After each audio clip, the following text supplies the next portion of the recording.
আমরা ওই সিলেকশন ভুল ছিল সেটা আমাদের ভোটের মাধ্যমে সেটা প্রমাণ করব কেন্দ্রীয় নেতৃবৃন্দের কাছে। যে সিদ্ধান্ত লক্ষ্মীপুর জেলা থেকে দেওয়া হয়েছে কেন্দ্রে, সেই সিদ্ধান্ত ছিল ভুল। আমরা সেই ভোটের মাধ্যমে 24শে মার্চ সবাই ভোট দিয়ে এবং ভোট করে আমরা প্রমাণিত করব, বিপুল ভোটে আমাদের প্যানেলকে বিজয়ী লাভ করে আমরা প্রমাণ করব।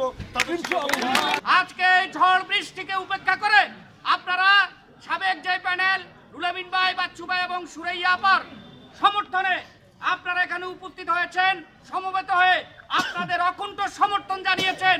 এ থেকে আমরা আজকে যাচাই করতে এসেছি যে আমরা এই প্যানেল নিয়ে আগামী নির্বাচনে জয় লাভ করতে পারবো কিনা।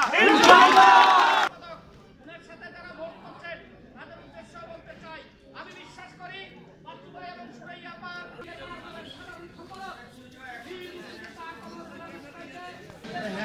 দলের প্রার্থী এবং স্বতন্ত্র প্রার্থীগণের প্রত্যেকের উপস্থিতিতে আজকে মনোনয়নপত্র জমা দেওয়ার তারিখে আমরা সকলে সমবেত হয়েছি। এই আলোচনা সভার সম্মানিত সভাপতি আমাদের মাঝে উপস্থিত আছেন। আমার পরবর্তী নির্বাচনের প্রস্তুতি নিয়ে আবার আপনাদের সামনে এসে দাঁড়িয়েছি। জানিয়ে পরিশেষে আবার আপনাদের প্রতি শ্রদ্ধা কৃতজ্ঞতা জানিয়ে আমার বক্তব্য এখানে শেষ করছি। আপনারা জানেন পাঁচজন আমাদের উপজেলা পরিষদ নির্বাচনে দলীয় মনোনয়ন চেয়েছে। এজেন্সি রিপোর্টের ভিত্তিতে তৃণমূলের নেতাদের মতামতকে উপেক্ষা করে কোন ব্যক্তির স্বার্থকে রামগঞ্জে প্রতিষ্ঠিত করার জন্য এমন এক ব্যক্তির হাতে নৌকা তুলে দিয়েছে, যিনি 5 বছর এই উপজেলায় অভিযুক্ত। তার বহু প্রমাণ আছে। বহু উপজেলায় নৌকার প্রার্থী ঢুকতে পারে নাই। আমরা তিনাকে সম্মান শ্রদ্ধা করি। এখনো সময় আছে।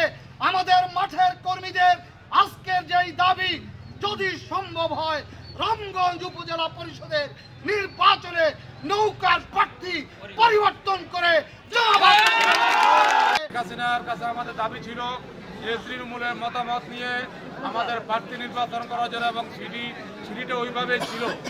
কিন্তু আমরা অত্যন্ত দুঃখের বিষয়, একটি তৃণমূল করা হয়েছিল যেখানে একজন কর্মীকে জিজ্ঞাসা করা হয়নি আপনারা কাকে চান। শুধুমাত্র 4 জন লোকের মতামতের ভিত্তিতে, 3 জন লোকের মতামতের ভিত্তিতে উপজেলা মনোনয়ন দেওয়া হয়েছিল।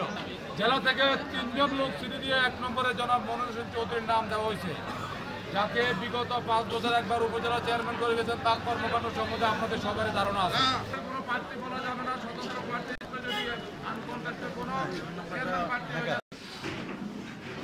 তৃণমূলের মতামতের ভিত্তিতে প্যানেল তৈরি করার কথা ছিল, কিন্তু কোন অলৌকিক কারণে সেটি করা হয় নাই।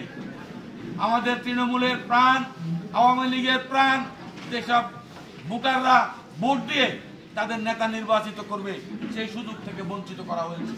জেলা আওয়ামী লীগ কি কারণে জানি না, তৃণমূলের ভোট না নিয়ে ওনারা, যার কোন রকমের জনপ্রিয়তা নেই, আমাদের দলের কোন নেতা কর্মীরা তাকে চায় না, সেই লোককে 1 নম্বর দিয়ে পাঠিয়ে দিয়েছে।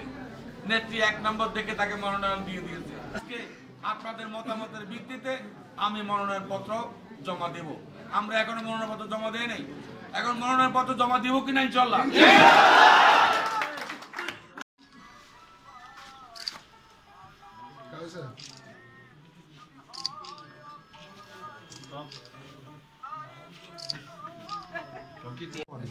না, এটা ফোন